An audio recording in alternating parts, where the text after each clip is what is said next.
Well, it's been the worst start to a new year in the last 6 years. The Sensex and the Nifty have lost ground for 4 weeks in a row now. What's in store for 2023? Can we expect more from the upcoming corporate earnings? In fact, on Friday, TCS was the stock that was down 3% ahead of its earnings on Monday. Can the union budget lift the sentiment on the Lal Street? Hello and welcome to this year's first edition of Editors Roundtable. I'm Sonia and with me there's Prashant, Nimesh and Nigel.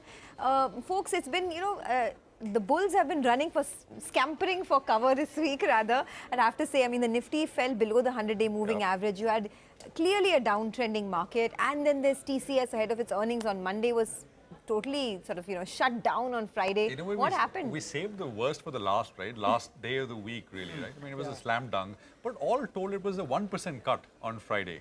Levels were broken through, etc. But 1%. But it feels big because we're not used to it anymore, right? Yeah, Prashant, actually the problem is not about that index level 1% or 2%. The damage has been bigger in the mid cap and small cap. Yeah. For traders, they've lost a lot of money. Even individual portfolios, people have lost a lot of money. So the pain has been because of that, and that's the reason why you're not seeing the follow-up buying from the DIs or from the local investors. They've been the big supporter of this Indian market the whole of 2022. That is missing in the first week. That's the clear feedback. That the FIs have been sellers. That was there last year as well, right? What has changed basically is the FIs, the retail have lost money both in trading and in portfolio level, and that's why they're a little scared to invest in this particular first week of dip. And if you split the week up into two, the first half of the week you didn't have too much of volumes, and the fall came in the second half. Yeah. So when the party was house full, that's where you saw some selling. High amount of participation, and we fell on decent volumes as well. Yeah. Bit of a worry, a little jittery looking screen. Hopefully things recover from here. It's also like that bad hangover after a very big party that you have, right? Yeah. So this new full house Christmas party, hangover. You guys are still in New Year or mode, maybe we experienced some of that earlier. Let's get to the market action, Prashant. Absolutely. The laggards have come back, right, this year, at least in the first week. And the laggards, markets like China, markets in Europe, those are the ones which are which have come back pretty strongly. I looked at numbers from the lows of October. You can look at the returns from the 1st of November over the last 2 months and a few days, and it's pretty stark. China, for example, you look at the Hang Seng market, it's up 43% from the lows in October. The Euro Stoxx 50, which is made up of the 50 largest, most widely traded stocks in Europe, that is up 22%. Nifty is up 5%. Usually, if you were in some phase in 2022, it would be exactly the reverse.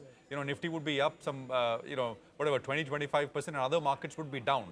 So the outperformance was on the side of the Nifty, which is reversed a little bit, which many actually were alluding to, that perhaps that is that is something which may happen, and I think it's playing out. How much more, of course, is the question. I want to get some levels out of the way, at least on the Nifty. So on Friday, we got that near 1%. Actually, we fell 1% and then pulled back a little bit. We ended about 0.75% lower. The 26th of December low is 17,774.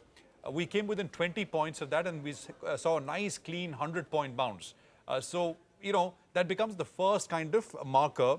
If that goes, then you're talking about some slightly larger, bigger handle numbers. The next one is, to my mind, about 17,500, roughly 17,472 to be precise. It is the 38% retracement of the entire rally from the lows of June, which was 15,183 to the all-time high. That is around 17,500, just rounding off that number there. Will we actually do that? I think a lot of it will depend on what is next, right, which is earnings season. You get the IT services companies, which will kick it off on the 9th, which is Monday. TCS will report after market hours, and then one after the other, we really get into the thick of it. I think from a IT services perspective itself, it's very interesting because it's one large grouping which is down quite massively. And if, markets get some amount of confidence that things are not so bad and maybe FY24 eventually things will get okay, it could be an interesting space. Although on Friday, that is today, stocks did sell off. The index was the top loser going into the earnings season, so the market doesn't believe it will be a good one. US, from a global perspective, it's about labor market data. So the US jobs data today is important. All the high frequency numbers that we've gotten so far, they all indicate that the labor market is far too hot and far too strong for the Fed's comfort. All falls in 2022, last year, have been accompanied by a rise in the terminal rate pricing of the market. Basically, market pricing of what the Fed peak rate will be. Every time it moved up, market fell. It's been stagnant. That rate has been stagnant since mid-October. And I think, to my mind, that remains the global risk.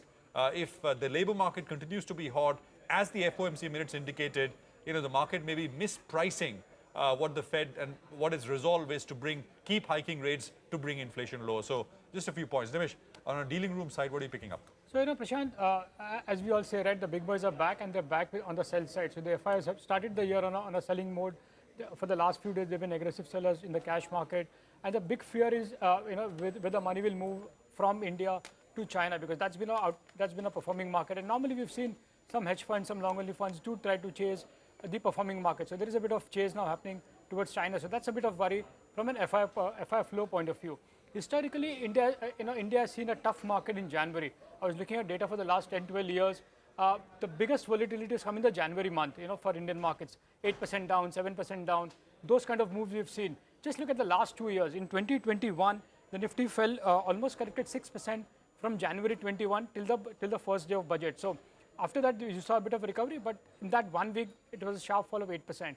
If you look at last year, Nifty made a peak on 18th of January. After that, that level came only in November. So, normally January has been a tricky month, a bit of choppy month as well. So, maybe history is playing again in the first week of January. So, that's something to watch out for. I guess from a trigger point of view, as you rightly pointed out, earnings will be a very important thing to track. TCS will report on Monday. But the overall earnings season is something which will have a big impact on individual stocks. And I guess the fresh allocation of money into emerging markets will start next week. So, that will be very important from a flow point of view.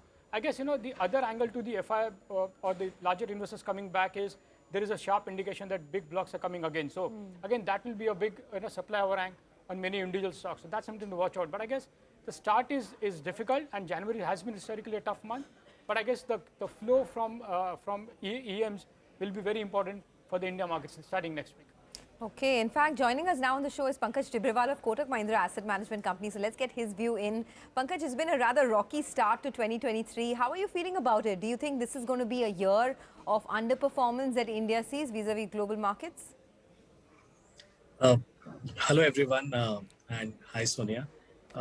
If you look at last year, we have seen a very sharp outperformance of India. India was up 4%. Whereas the rest of the world was negative 20 to 25%. Our sense is that this year will be a tricky year for India. And the starting point of valuations are not very comfortable. We are at about 18.5, 19 times 1 year forward. And also some of the macro indicators are softening. We did an extensive survey at the ground level in the last 1.5 months. And except jewelry, airlines, and hotels, most of the other consumption discretionary areas like apparel, footwear, electronic, consumer durable, building home materials, everything is seeing softening, and nobody is able to explain why there's so much of softness in demand. I do want to take that discussion forward, Pankaj, so just hold that thought. Nigel has put together some very interesting data. So there's this whole Capex recovery theme that has been gaining traction with corporate loan growth expected to pick up. Nigel, tell us, what is the role of rating agencies in all of this? Well, guys, we've been getting a lot of banking operational updates that have come about. And one thing that is clear is there is some traction that we're seeing on ground. The question we're asking is, will rating agencies be a bit of an ancillary to this big loan growth that we're likely to see? First of all, the Capex recovery is likely to take place in the coming year. If that's going to happen, then the corporate loan books will show growth. As of now, retail books are showing more traction. If the corporate loan growth is going to pick up, then could rating agencies get more business? So we thought, let's just focus on this particular point. Now, depending on the kind of instrument, now I've reached out to various corporates, various rating agencies, and some banking names as well. Depending on the kind of instrument that the corporate is raising, well, they either require a single rating or a double rating. So that would mean more business. And as we know, there are just 3 big players out there, and that they are from the listed space itself. So CRISIL, ICRA, as well as CARE Ratings.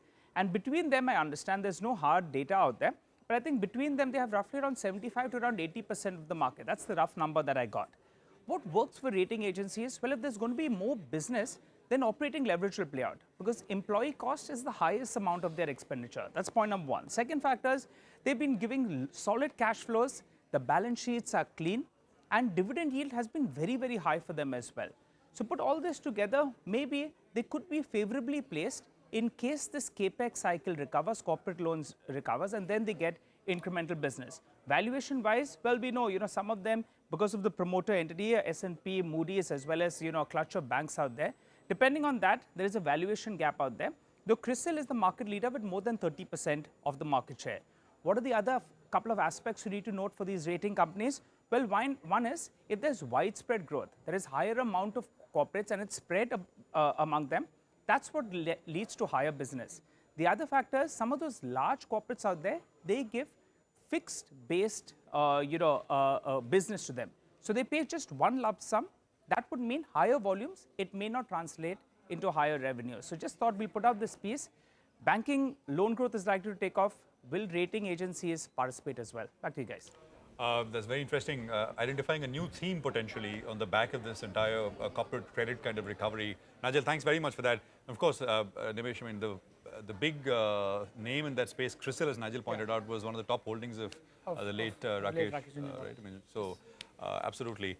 Pankaj, do come in. I don't know if you have a view on rating agencies, if you'd own any of them, or, I mean, to broaden that question, what is the best way to play this recovery, credit recovery that we were highlighting? Is it banks, NBFCs, or some of the ancillary spaces like these agencies? So the best way to play, Prashant, is the banking sector, I think, and that has shown traction over the last 3-6 months. And just to give you some numbers, that there are 4 parts to the loan growth. The SME, which is doing well, the retail, which has been firing for last many years when the corporate slowdown was there. Now, incrementally, what is happening that the working capital demand has gone up. And if you look at, the overall liquidity into the system has been tight. And as a result, working capital needs by the corporates have gone up. And that's also fueling the incremental credit demand into the system. And the last but not the least, if all the PLIs were to get executed, if private sector Capex was to kick on, where we are seeing early signs of it, I think you could see incremental another $15 to $18 billion of annualized demand from the private sector on the Capex side. So I think penciling in about a 15 to 17% credit or demand growth for the banking sector should be a reasonable one. And the best way to play is through the banks. And I think, and obviously in the last 6 months, we have seen a very strong performance on back of that. Got that, Pankaj. Good inputs out there. Well, just hang on, Pankaj. It's a new year, and with it comes new opportunities. So what should investors own and avoid in 2023? Nimesh, what are the brokerages saying? Well, Nigel, looks like how 2022 was, even 23 is going to be very stock specific and very sector specific. So let me just run through what the brokerages are saying, and that's actually going to help the viewers how to identify the winners and the losers. So look at for 2023 what brokerages are saying. Let me first focus on the underperformer of last year, which is the IT index. The IT index was down 25% last year. And within that, most of the stocks were down 15, 20% or more than 40%. Now, what are the key things to watch out for? What is JP Morgan saying for IT stocks? The revenue growth reset from mid-teens to mid to high single digit is what they're expecting. They are expecting moderate growth recovery even beyond FY25, FY24, and they continue to be cautious on the sector. In fact, JP Morgan has not a single overweight within the IT name. So they're neutral on 4 stocks, which is Infosys, Persistent, Tech Mahindra, and Emphasis. And they have a long list of underweights, which includes TCS, Mindtree, Wipro, HCL Tech, L&T Tech, and Tata Elxsi. So that's the IT sector. Still cautious view from JP Morgan. The other big underperformer last year was Pharma Index. That index was down 11% in 2022. Now, what is Bernstein saying? Bernstein's view is the margins are going to improve after a flat 2022 in 23, and the sector valuations are now back to 10-year average. So look out for valuations in the pharma names. What are they betting on? Cipla, Sun Pharma, and Gland Pharma. These are the top 3 bets of Bernstein within the pharma names. Now look at the outperformers of last year. There were a couple of outperforming sectors: oil and gas, autos, banks. Bank was the biggest, of course, everybody knows that. So look at the oil and gas now. That index was up 14% in 2022, but Citi believes there are a lot of policy headwinds, tailwinds, which can help the sector. So they are favoring city gas companies and the gas transporters. So on the back of macro backdrops, they also believe OMCs could do well. In fact, they've opened a 90-day positive catalyst on one of the city gas companies, which is IGL. They are bullish on IGL. And apart from that, they've put some pair trades in the oil and gas space. So they're overweight on GAIL and BPCL, while they're underweight on Petronet LNG and IOC. So that's the oil and gas sector. Look at the other big sector which did well in 2022, which is the auto index. That index was up 16%. But Jefferies believes that the sector is poised to deliver strong returns in this year. The demand is recovering, and they see a 12 to 18% volume CAGR for all the three segments, which is PVs, two-wheelers, and trucks over 22 and 25. So they are bullish on, and within that, they're bullish on TVS, Tata Motors, Maruti Suzuki, and Eicher. They are the top picks by the Jefferies. Now, the last sector is the banking sector. It's been a big outperformer in 22. The index was up 21%. Even now for 23, they believe that the momentum can continue for the banks in 23 as well. So CLS has put out a note.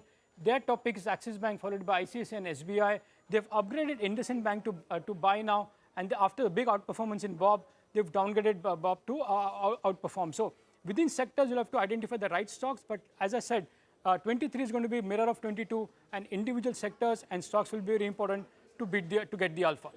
All right, Nimesh, thanks a lot for that. That was very helpful. But guess what? Next week, all eyes will be on the IT earnings. So we'll come back and talk a little more about that. Don't go anywhere.